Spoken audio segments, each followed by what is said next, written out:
So it's all to play for still. I think so. Do you want to bet against us?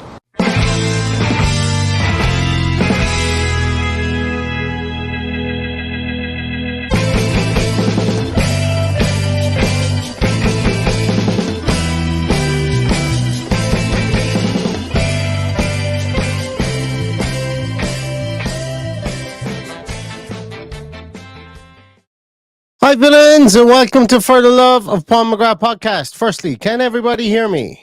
And if you can't, then I won't know whether you can hear me or not, but I'm sure someone will tell me in the comments. Aston Villa versus Spurs today, or Spurs versus Aston Villa. If you're a traditionalist and you like to put the home team first, and I'm really looking forward to this, looking forward to the team sheet. I've had one of these weird and wonderful mornings whereby it's been about 3 hours-ish since I've really took a look at Twitter. And it was only when I came in and I looked at the comments there that I saw that you guys were talking about a potential rumor that Emi Martinez was out. So this is going to be an exciting team sheet tantrum. I don't think he is out from what I've just looked at there, but yeah, it seems like it's been an eventful morning in Twitterland, based on some of the rumors that are flying around the place. But they will either be dispelled or they will be proven positive or proven correct in due course, I suppose, is all we will say. But until they are proven correct or proven false, we will plow ahead. As I said, I'm really looking forward to this one, because it's look, it's a barometer. I know they're missing players, and I know that we'd like to play their strongest 11 to get a good barometer as to how far we've come since the Liverpool and Newcastle games. But still, you need to beat teams like this. You need to beat teams when they're down, and you need to take advantage of the results that happened yesterday. Because, albeit for a 89th minute winner or whatever from Kai Havertz yesterday, Aston Villa could have been sitting pretty 1 point behind top if they were to win today. But there's still a massive carrot here. You can go level on points with Liverpool. You can leapfrog Spurs and create that barrier between the chasing pack, the Brightons, the Newcastles, the West Hams, the Uniteds of this world.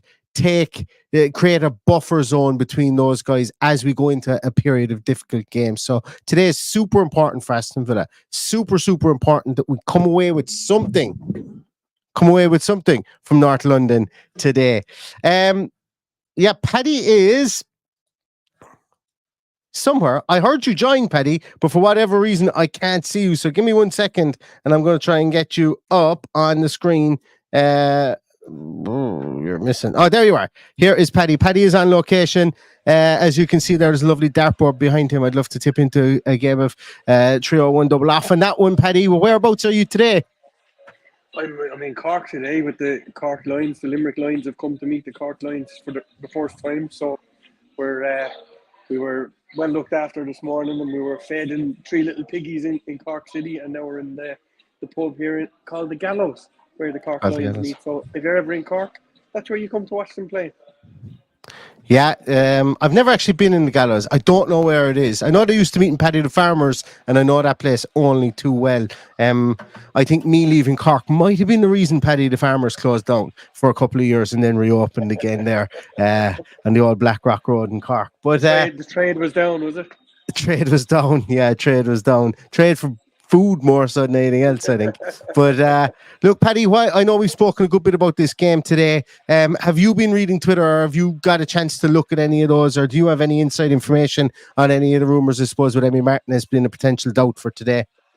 Well, I certainly don't have any information about what's going to happen in 4 minutes when we find out, but he was carrying a knock. We know that, so people are going to say these things no matter what.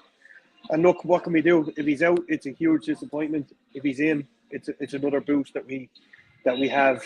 But like, really, it's going to be the weirdest team sheet tantrum ever, because they are missing so many players. It's just vitally important that Emi Martinez is there. Just worrying me a little bit now, because the first I had heard of it is a message that it came from you, or was it on your Twitter or whatever it was. So look, he was supposed to have trained yesterday. I don't know how true that is. So we'll find out, as I said, in 3 minutes as it is now. Absolutely. And look, I suppose we're going to take a little break from team sheet talk at the moment, because there was actual breaking news, I think, just there. Something that is pertinent towards Tottenham Hotspur.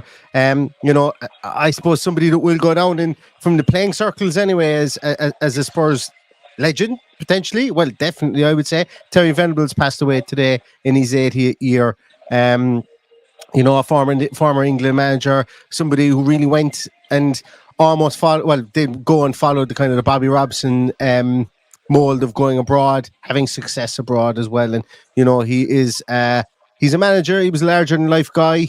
Who I always enjoyed kind of listening to him. All right, tried to dabble in a lot of different areas, from the director of football side of things to the ownership of clubs, and obviously in the player and the managership of clubs as well. And somebody I think that every single football fan of a certain vintage anyway will definitely remember Terry Venables.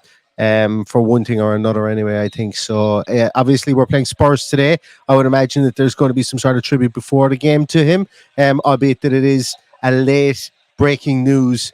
But that is something for that club, I think, today to be able to put their arms around and maybe turn it into a let's win it for El Tel today. And I know that a lot of the players that are there are not born and bred or entrenched in the Spurs way, but there will be news, or there will be people talking to them, I would imagine, over the next hour or so about him and what he meant to the club. And I would imagine it will probably come up in Ange's speech today, considering Ange probably watched Terry Venables as Australia manager through the years as well, while he was coming up through the ranks as a manager. So you'd imagine that it would feed in some way, shape or form. So rest in peace, Terry Venables. And as I say, it's been a year where we've lost a lot of footballing icons, characters, names, big voices as well. And all of them, and specifically in this instance, Terry Venables, rest in peace.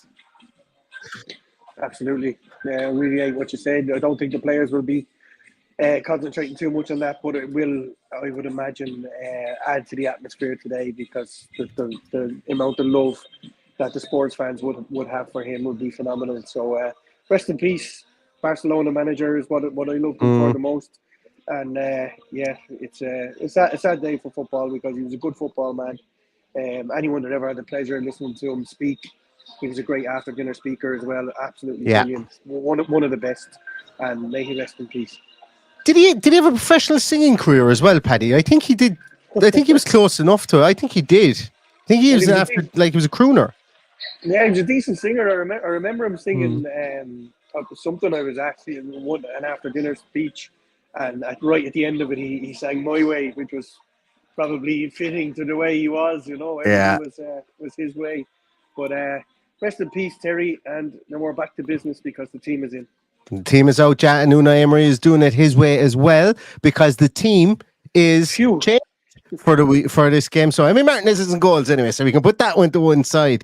But we're going with the concept Diego Carlos, Pau Torres back three today. So we're seeing the back three again in action away from home against Spurs. I'm loving it. I'm loving it an awful lot, and I'll speak about it in a moment as to why. We've got Digne, Cash. Then in midfield we've Kamara, Douglas, Luiz and McGinn, with Diaby and Watkins up top. So we've eliminated, I think, the need for the out-and-out wide man, and we can see that Nicolas Zaniolo isn't even on the bench today, and I think that feeds into probably the conversation here. I feel sorry for Youri Tielemans, because Youri Tielemans doesn't fit in, I think, in that formation, but for me, this is a formation that's really going to be able to keep Spurs on their toes. It's going to be able to push back their two fullbacks, who I would imagine are going to be Udogie and Pedro Porro, or maybe Emerson Royal, and it will allow us then also to attack through the middle as well, while keeping a firm midfield three to stop whoever's behind there to stop, or to be able to come back and to help against the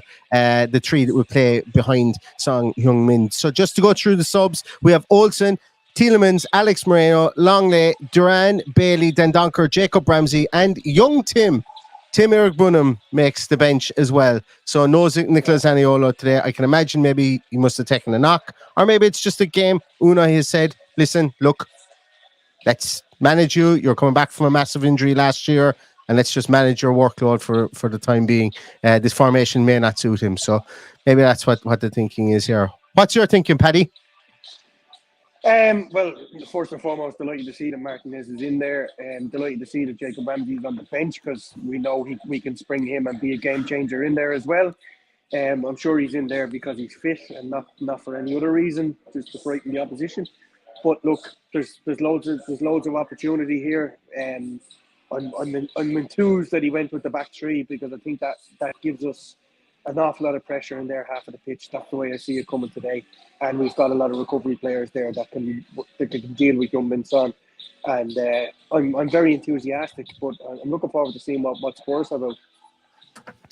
Yeah, and what I can do, I should have been. I started reading comments there just as you were wrapping up to see, because I saw somebody. I thought somebody put something into the comments, and then I realized I read it incorrectly.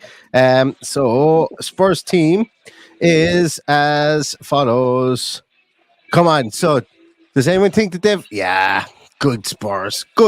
I like Spurs. We know why. Vicario on goals. Pedro Porro, Royal, Davies, and Udogie. Oh. But there's one. No Eric Dyer. So they're going with two. They're going with four fullbacks across the back line. Sweepers. That's Ange Ball for you. That's Ange Ball. Bentancur, Lo Celso playing in that, and he's even done it here as well. Bentancur and Lo Celso are going to be playing in that double pivot with Kulusevski, Brian Hill, and Brendan Johnson behind Heung-min Son. I presume that's how they're going to set up there. So he's really throwing a piece of waving at this, because, like, there's no other way to say it. They're four fullbacks he's playing. We've seen Martin O'Neill play four centre-backs across the back line. I don't think I've ever watched a game of football from the start where there's been four fullbacks in a back four. Yeah, it's look, I've, as you know, I have a lot of love for Ange Postecoglou. He's one of an amazing manager to watch, the way he sets his team out, and this is going to make the game even more interesting, whatever he decides to do, because I'm very surprised Eric Dyer isn't there. But what do we know?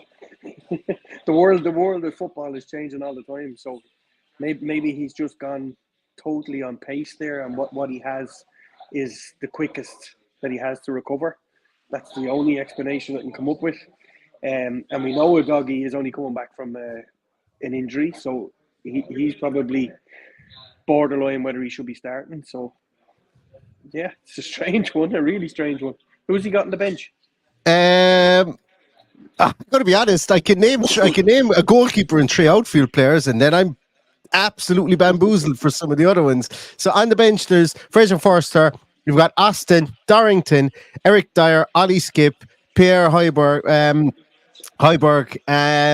Donnelly, and the Argentinian whiz kid that I am very, very cautious about in Villiers on the bench as well. I did a piece with also Spurs on Friday night, and I asked them specifically about Ollie Skip, and there was a collective groan within the team. They said that they have PTSD about him after Antonio Conte, and some of them were even saying that he may not even make the bench, that they could throw a kid in instead of him on the bench. But that is a very young looking bench, it seems, that they have there. And one that I must admit, I don't have a whole pile. Like, I don't even know who Longley and Donington are. Not a clue. So, yeah. I'm feverishly trying to figure out here via Wikipedia and any other source as to their ages, Paddy. And look, they probably are very young. Have they even filled the benches? There's only 8 there. No, there's only 8 there. Yeah. So Brandon Aston is a goalkeeper. They're going with the 2 goalkeeper approach as well, Paddy. He's trying to see. Ange Postecoglou is just copying Unai, going with the high line and 2 goalkeepers in the bench. Look, they've so much going on with injuries and suspensions. Look, we've been that soldier a lot of times over the years, so I feel sorry for him to have to do that. But sorry goes out the window when that ball kicks off at 2:00. And look, we have to go for the jugular here. They're there for the taking. I think we can take them. I'm really, really confident today. I probably shouldn't be, but I am. So Alfie Donington is a centre half. He's 6'4". He's an English under 19 international, signed for the Tottenham Hotspur Academy from Cockfosters. Jeez, I thought that was just a tube station. Cockfosters. Yeah, He's like my maturity always comes to the fore when things like that happen. Cockfosters. And he's going to wear number 65. He missed a trick. He's wearing 65, and he used to play with Cockfosters. And I can't find any information on Danley. Oh, Jamie Donnelly does not have a Wikipedia page. Does not have a Wikipedia page. That's not to say he's not any good, obviously. Because as I say, like that's people will know I'm always apprehensive about unknown quantities. Like I think it's called the Federico Macheda effect. I think that's what it is. And that unknown quantity, absolutely, like that was like a jackboot to the back of the head for Aston Villa that season, because we never really recovered from that last minute goal, and things could have been so different that season, so different. But There yeah, we go. yeah. Let me take down the Spurs team there. We'll go to some comments there, Paddy, as well. What time is... I was just going to say, what time is it? But sure, I've got a clock here. 1:10. Oh, we've plenty of time yet. Let's see what you guys have to say. Paul Corbett says, gone with pace so they can keep playing the high line. I think there would mean a change in approach. Have to target set pieces. Well, to be honest with you, do you know what, Paul? That's exactly what was going through my mind as well. They've gone with pace. But my thinking here is that if you needed Eric Dyer, like if you wanted to go with pace, why not play Eric Dyer as a defensive midfielder? That's where he started his career for Sporting Lisbon before he moved back to Spurs, and maybe play him in there instead of a Lo Celso. Lo Celso is going to be playing now as a 6 really in this team. And I said on the Also Spurs podcast as well that, if you were to put money on, if you were to give me money in August as to who Lo Celso would be playing for in this game, it wouldn't be for Spurs and it would have been for Aston Villa. So, like, it's an interesting one where he comes in a different position to where most people think he was originally going to play here. But obviously he's got all the experience in the world, and but he's somebody that Unai Emery knows really well. So it's going to be, and Bentancur is lacking match fitness too. So like to me, that's a bit of a gap. Like that back 6, if you want to call it, not including the goalkeeper. You have to say that the game's going, like, he's going to look like a master, an absolute tactical master if they end up winning the game with that back 6. Yeah, and look, we know he's a tactical master. We know he's capable of pulling these things out of the bag. He has brought this team from being underachievers last year with a few additions to taking them to the top of the Premier League until the injury started to kick in. So he knows what he's doing. He's no mug. And let's face it, they're not a bad side. They're not a bad side overnight, even though they've a lot of injuries. They'll still put it up to us today. We still need to be really, really cautious. I'm going to have to leave you in a minute, but this is going to be a really... Your round, is it? My round, yeah. But no, I'm just round. But he's... I'm going to give my prediction before I finish, and I'm going to go for a 2-1 win. It's going to be really, really tight. It's going to be a battle of the tacticians, and I'd be happy enough now if we got away with a 2-1 win today. Well, do you know what? I forgot to do something before the game today. So, Paddy, you fill a small bit of time there, because there's a jersey that I meant to put up there, and it's somebody that's playing in a different position. Just came in the post yesterday. Ezri Konsa is making the back of the wall. Unfortunately, Kamara is going to have to come down. So, Paddy, tell me who you think is going to score for Aston Villa today and why. I thought you were going to ask me why I was... which one would I take down? Yeah, I don't know what you're doing there, but I hope to God for your sake that Kamara doesn't have a bad day. But I'm gonna go with Watkins and John McGinn today, the man that scored the first ever goal at the new Tottenham Hotspur Stadium. So I hope he continues his streak of being amazing for us today, and he's a key man in driving on that midfield. And I'm running out of things to say, Neil, and I have to go. That's no bother. I wanted to put Konsa there because he's playing a different position, and you have to have the captain and the top scorer in there. So there you go. I should have just probably taken down the Ireland jersey. Maybe that's what I should have done. Yeah. I take full responsibility if Kamara has a bad game today. Listen, Paddy, go in, enjoy yourself. I'm going to go through a couple of more comments. If you guys want to start popping in your score predictions as well, as always, after this stream, we will move directly into Dale AVFC status stream, and then after Dale's stream as well, we will be back with a post match. Well, I will be. Paddy might be. Mightn't have any coverage in the pub at that stage to be able to jump on. But I will definitely be back at the final whistle as well. But Paddy, listen, thanks a million for jumping on, and we'll see you again soon. Have a great day, everyone. Up the Villa. Adios. Bye-bye. So a couple of more comments here. C-Line says, I think set pieces will be huge for us today, especially without them playing a recognised central defender. Wonderful comment as well, because look, we have the most knowledgeable fans that drop into our live streams. Most knowledgeable fans. Absolutely. Like, maybe I think that might even be a reason why we've got 3 centre halves in the field. Potentially, it's a reason why we've got 3 centre. And I know when people were talking earlier, because I'm going to get to it here, like in possession, out of possession. When I talk about a back 3, back 5, whatever, I talk about it's kind of in possession, out of possession. We will likely set up with that back 4 with Digne very high, which essentially will be a back 3. But Konza will be out on that right flank with Matty Cash further forward in front of him. And I think potentially, you think coming from corner kicks, free kicks around the box. Put all your centre halves up there. We've 3 centre halves in our team. They've none.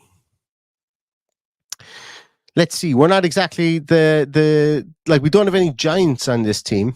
Well, Pau Torres is tall. Konza isn't exactly tiny, but like they've got the likes of Bentancur in there. I'm surprised Højbjerg isn't starting, to be honest with you, as well in there beside him. But look, they're going to try and break with pace against us. They're going to try and beat our high line with their pace. We're going to try and beat their high line with our pace. And we're going to hope, I suppose, really that the set pieces work too. So I says Kulusevski needs looking after too. He's a player I really like. He's a player I'd love in this Unai Emery setup, is Kulusevski. Absolutely love him. The way that he looks after the ball, probably to detriment at times, he looks after the ball, I think. But he is, when he hits a hot spot, he's very, very hard to keep an eye on. Where else are we there? Sorry there, guys. Jared Levy says that Spurs team is definitely there for the taking. Massive opportunity for us. Cadbros says the Premier League is no joke. Villa need to fight smarter and harder for 120 minutes straight if necessary today and against every team. Absolutely, 100%. As Michael Huggins always says, we need to respect teams because we're not there yet.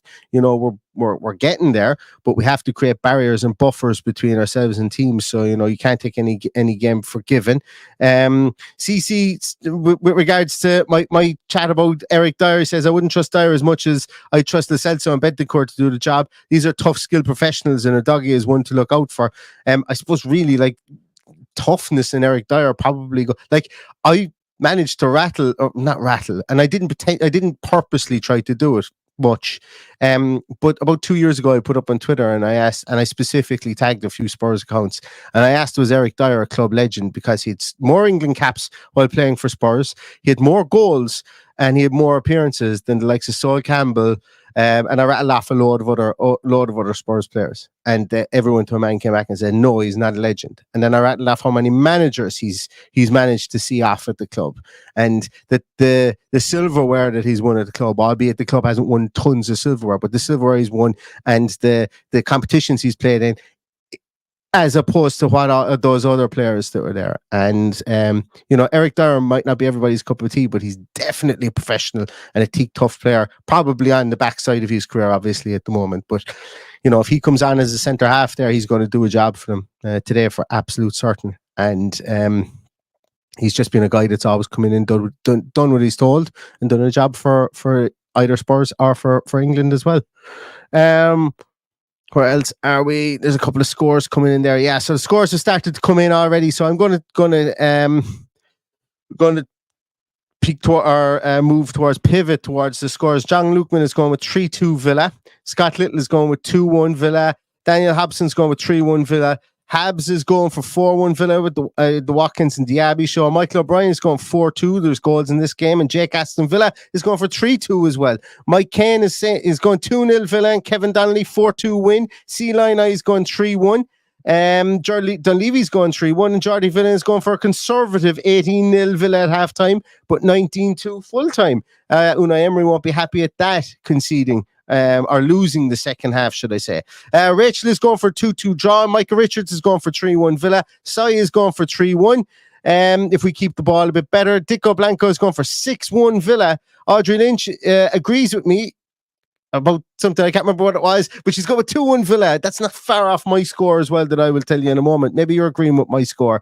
Mark Mitchell is going for 2-2. Matt Hallinan is going for 2-1. And says up to Villa for an away win. Rob Henry's going 2-2. David Dwyer's going 2-2. Dave Lacey's going 2-0. And O'Grady's going 2-2. Michael Huggins is going 4-2. Darryl Grady's going 3-2 with the Abbey. Man of the match and says the Spurs are yellow card magnets. Interesting. Rayleigh's going for 3-1 Villa. Maisie Bagnall's going for 2-0. Mr. Burrito says it's going to be an Uno masterclass with 4-1 to Aston Villa. JF is going 5-1 to Spurs or to Villa. Bill McDonald is going for 3-1. Michael Huggins agrees with the set piece comment as well.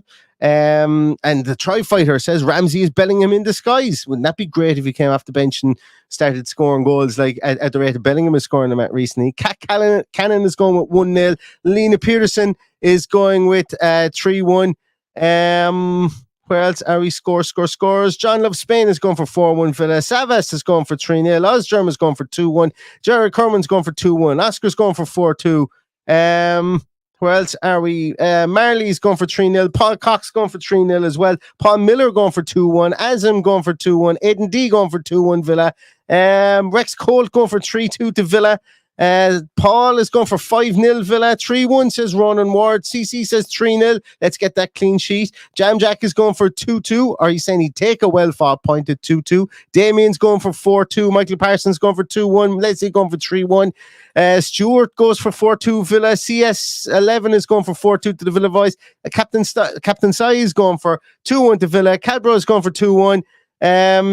Joshua Fowler going for 3-1 with three away points, and Dennis White is going for 3-1, and that's going to do it for the roundup today. Oh, Nick Salter comes in at the very end, 5-3 to Aston Villa. Well, that might be how we go from being last on match of the day to second last on match of the day tonight, because there's no way they're not going to have Man United first on match of the day tonight. Spoiler alert, everybody! It's Manchester United on match of the day, but so Brendan McDonough says 2-0. English with Richard Parks says 5-3 to Aston Villa. That's it. That's the last score I'm going to read out. So I think the Aston Villa, I think there's going to be goals in this. I am still nervous about this game because I think that Spurs front four is still bang on brilliant. I think it's really, really good. Brian Hill is a player that before he signed for Spurs, I think I did a transfer thing on him as well. I was really, really high on him. It's taken him a long time to get to grips with English football, but get to grips with it, he has. Brennan Johnson is somebody that I always said had talent. Obviously, it's not exactly breaking news with that one. I wanted, you guys will know, I was iffy about the price in him, and I wanted to see if he could do it in the Premier League for Forest. And I actually think I said Spurs will come in and sign him. If somebody doesn't sign him, Spurs will sign him in 6 months' time. They signed him in the August transfer window, and he's broke his way onto the team in the absence of Richarlison, and he's taken that chance with both hands. And then obviously you've got Son up top as well, who's a fantastic footballer, along with Kulusevski. Really nervous about their front four, but can certainly see ways around their back six, even those two pivot players there as well. So their goalkeeper has been absolutely outstanding.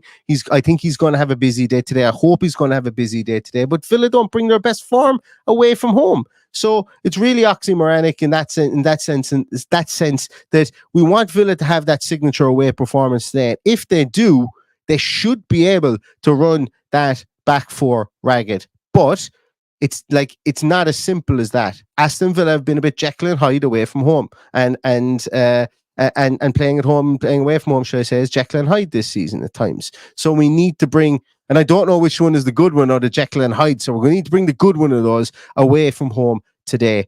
And early goals will be key, and tightness at the back is going to be key as well. So I'm going to go with goals in this after all that, and saying tightness at the back is going to be key. And I think that Aston Villa might pull a 3-2 win out of this one. I think there's going to be goals in this game. I just can't see how this is going to be a dour 0-0 draw.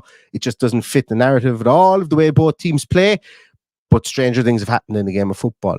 Need to respect this team, need to respect the manager, need to respect the run that they've been on at the start of the season. But we also need to go out there and be focused in the fact that we want to give them want to put them on a 3-game losing streak while also increasing our away points tally for the year as well. Is it going to be easy? No, it's not going to be easy, and it's going to take a 90-minute effort for sure. So as I say, this is I'm going to kind of leave it at that. There's about 38 minutes to go before kickoff. Dale is going to be starting his live stream soon. So if you guys want to maybe go and grab something, we will push you directly into his stream. You don't even have to change the channel or anything, and he'll push you straight back here for a post-match podcast. And we will be back bang on the final whistle to discuss the games come what may today. So thank you so much, everybody. Thanks a million. It's great to be back. It's absolutely fantastic to be back. We touched 500 people there on the live stream at one stage, and I want to thank absolutely every single one of you for your time today, as I always do. And I hope you all go and get settled, get your food settled, get your beverage settled or whatever. And if you're at the game, I hope you thoroughly enjoy it. And if you're watching from home as well, put the feet up and watch this, because it's a bit chilly out there. Well, it is here where I am, and I hope it's not as winterish where you guys are today. So we will be back again with a post-match podcast directly at the final whistle. But until then, stay put here for Dale, AVFC status, live watch along if that's your thing, and then he will pop you back in here afterwards so you can watch us for our post-match piece as well. So thanks a million, everybody, for your time. Aston Villa versus Spurs. Really, really looking forward to it. And lastly, as well, just to say, R.I.P. Terry Venables, a very, very big character within English football, and will be missed throughout the English footballing fraternity for sure, and probably the Spanish footballing fraternity for what he brought there as well with Barcelona too. So thanks very much, everybody. Stay safe, stay healthy, and all that's left to say is up the Villa.